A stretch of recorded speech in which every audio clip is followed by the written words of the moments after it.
Го утврдивме гантограмот на активности кој што ќе следува по периодот, а тој ќе се однесува на избор практично на претседателски кандидат кој што ќе добие поддршката на ВМРО-ДПМН на следните претседателски избори, кој што треба да кулминира, се разбира, со изборна конвенција која што ќе се одржи на 16 февруари 2019 година. Практично денеска донесовме заклучок на седницата на извршниот комитет кој што подоцна ќе биде презентиран пред Централниот комитет и од кој што ќе бараме, се разбира, поддршка, а тоа е дека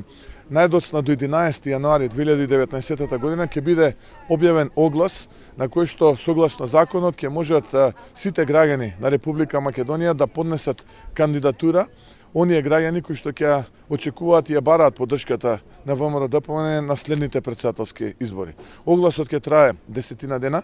потоа ќе се констатира листата на пријавени кандидати кои што ќе бараат поддршката на ВМРО-ДПМН за следните претседателски избори, а потоа во рок од 15 дена, но не подоцна од 10 февруари, ќе трае нивното образлагање на визијата како иден претседател на Република Македонија за политиките кои што ќе ги водат во рамките на општинските комитети на ВМРО-ДПМН, средби со граѓани и така натаму, а потоа на 16 февруари ВМРО-ДПМН на конвенција ќе го избере претседателскиот кандидат, односно кандидатот кој што ќе добие поддршката на ВМРО-ДПМН на следните претседателски избори, на избори во кои што,